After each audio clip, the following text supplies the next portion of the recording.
Dead Island 2 has been true development hell, giving hundreds of unique weapons and guns, and just for me to kick some ass using just my bare hands and legs. So, could I beat the entirety of Dead Island 2 without any special equipment? Let's find out, shall we? So first things first, I picked Bruno as my slayer just because he has the most damage. I wake up in a destroyed plane when wandering around. I was injured. I felt like I needed some medicine, so I consumed this medkit and that must have felt good. I kept on walking till I saw some survivors in some unfortunate circumstances. My guy, they were leaving their friend like that. But I was selfless.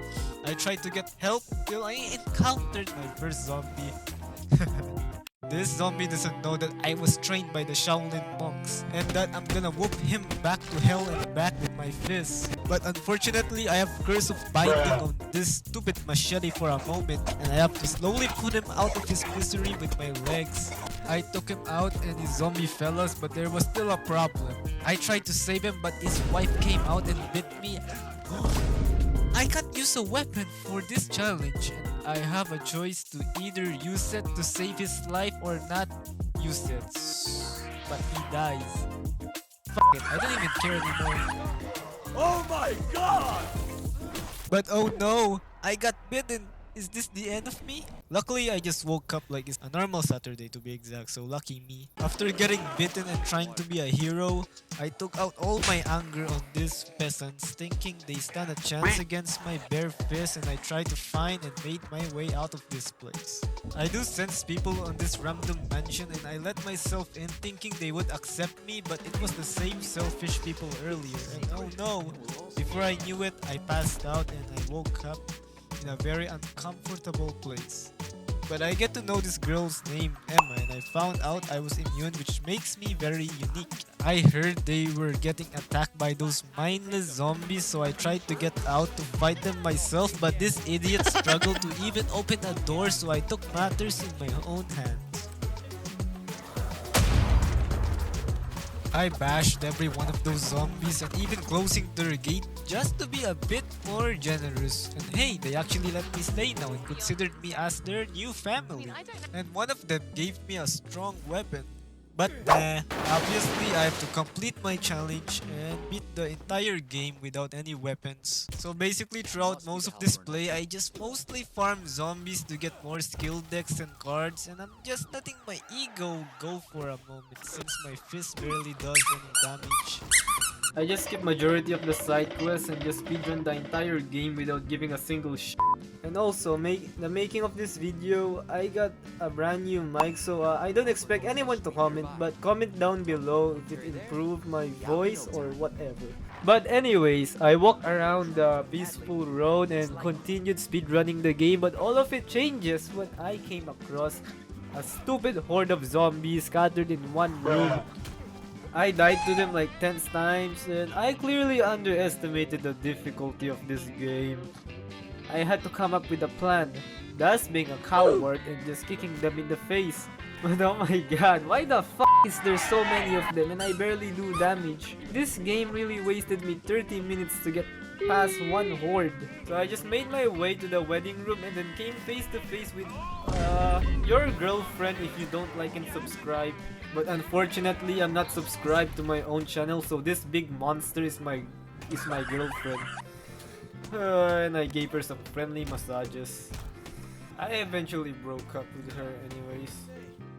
So after that, I walked all the way back to Emma and told her the news about my broken relationship with my girlfriend, but she didn't care. Alright, but there was one twist. Her boyfriend was missing and wanted me to find him, but for a reward. Okay. So I just made my way there and there's some big boys, but I destroyed him to the point he kneeled down to me. Unfortunately, Michael wasn't in his house and I've investigated this rabbit hole and led me to a party and I don't like the sight I'm exactly seeing today. And what's worse is they made me do their dirty work for them, but they're lucky I was a nice person. Because if not, I would be breaking in and spank the hell out of them. But they did let me in after I cleaned their mess and gave me Michael's whereabouts. That's a plus for them, and so I made my way to the Monarch Studios. I was also lacking in levels, so I just farm a bit so at least my fist can do a teeny little bit of damage. Okay, now this place is stupidly huge and I'm struggling to even find my way to Michael, but his footsteps makes my life a lot easier. But there's puzzles which makes my life even harder and I'm just stupid enough to fall for this. I found my way to Michael's location and at this point I just spam my drop kick, whatever you call it, because my fist is so weak. And after taking care of them, I finally got to Michael, but there was something else. And he didn't even bother letting me in and just locked me out of it. Fine, Michael, you really want to piss me off? He doesn't know I have complete mastery in fighting, so I continued to whoop the big boy and his minions without any advantages and barged into his small little van. And great, he doesn't even wanna come with me. I guess Michael isn't coming back then. Sorry, Emma. So I made my way back to the mansion, but oh dang, the gate was locked, so I gotta find a way, and this is my most annoying playthrough. Like, what the f***, those green boogers everywhere? And as a guy trying to speedrun this game, this is not very nice that I went. But I eventually got out and met up with my friends, and one of them was an idiot for taunting a mutated zombie and ended up dying. I gotta avenge him now for being stupid, and my strategy was mostly just kill the most powerful zombie out of all of them, but even after that, there's so many of them. My plan wasn't working and I ended up blowing myself up and burned to death. So I just kept taking turns on them one by one till every one of them was dead. And my boy Sambi gave me a gun which I scrapped because I refused to use weapons because of this challenge and I'd rather use my hands. After the friendly hangout with my friends, I decided to go back to Emma and oh my god! Michael? Michael was infected and this was the reason why he didn't go with me. I've always thought him as a selfish person and there he was. And I don't give a shit. But I really don't know why Emma was mad that I was the immune special one, but I also put Michael out of his misery and she kicked me out of it. Ah! F*** all of you, I'd rather survive on my own anyways. So I did embark on a new journey to find a purpose and along the way...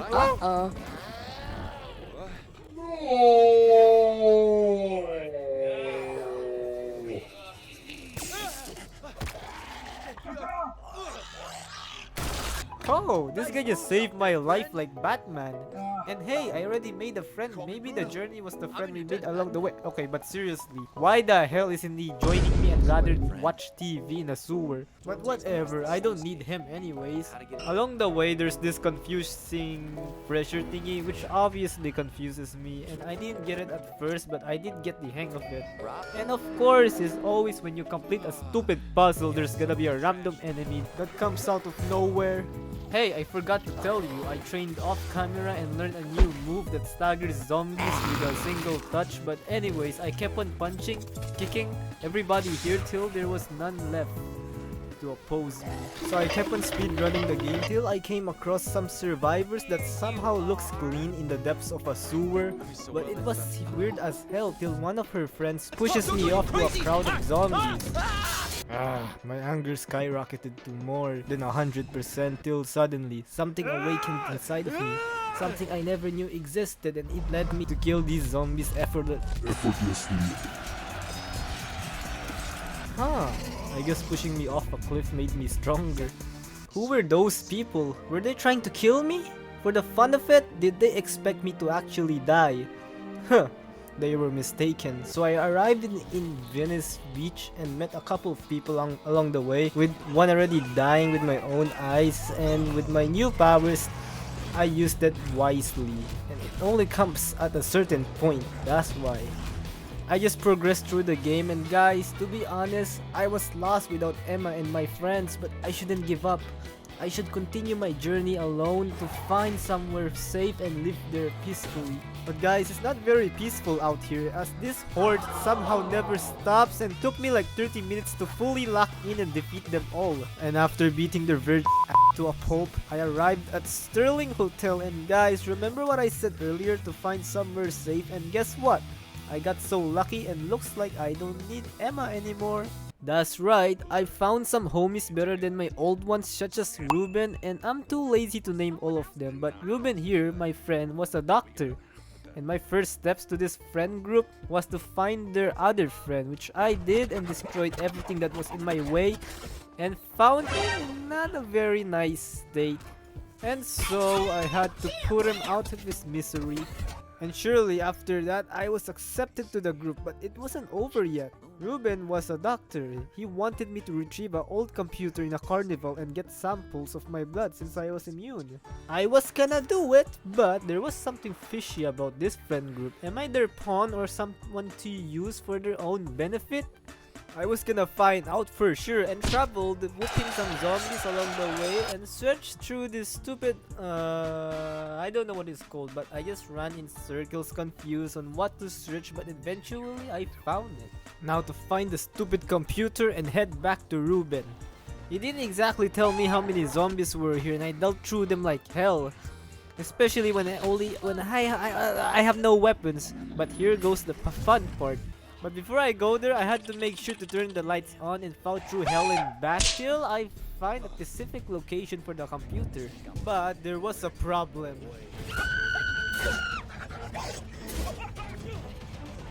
That's the problem, but a new zombie? I gotta find out and destroy his Well, that was easy. Now I get to... Oh my god. I expected him to be my strongest opponent, but to my surprise, this one was a coward who kept running and healing. Too bad for him, he gets clapped like the rest of his kind. Okay, now to go back and give Ruben his stupid computer. And to my surprise, I saw my biggest enemy, the one who pushed me down a cliff in that sewer. Working with Ruben? How could this be? And not only that, Ruben just takes the computer himself after what I did to get that without a thank you. That's it! But before I could leave, Ruben begged me to go and save his daughter. Why should I? But fine, this was the last time. To be honest with you guys, leaving Emma and my friends was a mistake. I now realized it. I have to go back and see what they're doing and apologize to them. So I found Tina and was about to reunite her with her dad, but she wanted me to save her friends in a facility. One job and the other. I went there and saw no signs of her friends, and when I was about to leave, just then, I felt a strong presence. And for the first time, I felt fear for the first time. He transforms and I knew from this moment on I had a worthy opponent. He was strong and durable while I was fast and agile. I had to come up with a strat. Especially I have no weapons to hurt this so I made him step on Legos and finish the final blow. I was exhausted after severely locking in, but then Tina came in and brutally attacked me when I was weak. There I realized their family's true intention. The next day after waking up from the brutal beatdown, they were getting away and completely betrayed me. I felt so destroyed and humiliated, but it was time. It was time to go back to my old team. So I contacted them and apologized for everything and even talked about Ruben, the master manipulator. I apologized deep in my heart and begged them to help me take revenge on Ruben. And to my surprise, they accepted me again. And from this moment on, my no weapons challenge was coming to an end game now. So I made my way there and met up with the team. Unfortunately, we did get splitted up, but I can solo the rest of the zombies and I go through my hordes and speedrun half of this mission till we finally met again. You made it. And then to my horror, my boy Zombie got bitten, which resulted them to protect him on his last moments. While I get to face Ruben and Tina alone. This was it. I had to get my revenge. I confronted them and Tina didn't even hesitate to shoot me. I slammed her away and his papa got into rage mode upon seeing that. Now this was it. I can release all my betrayal and anger inside of me. He was strong and I used this big crate to slip him over. He was the strongest foe I've ever fought in my life, but I kept on parrying him and pounded him with my steroids till he called some backup. One thing's for sure, I needed Ruben to know despite having no weapons in my whole adventure, I was still in the position to kick his ass. His goons kept on coming, so I only kept my focus on him and only him. Because of our power, everything was getting destroyed in this place, but after a tough and hard fight, Ruben was defeated. It was over. I needed to go back and see the group. We were prepared to escape. Luckily, Sambi made it through the virus with the vaccine I took from Ruben. It was over now. Whoever you are, Sambi and Emma. We won't waste this. So, can you beat Dead Island 2 without weapons? Absolutely! And oh, wait. Don't click off yet. I just wanted to say, please like and subscribe and follow my Twitch in the description. That's it. And bye!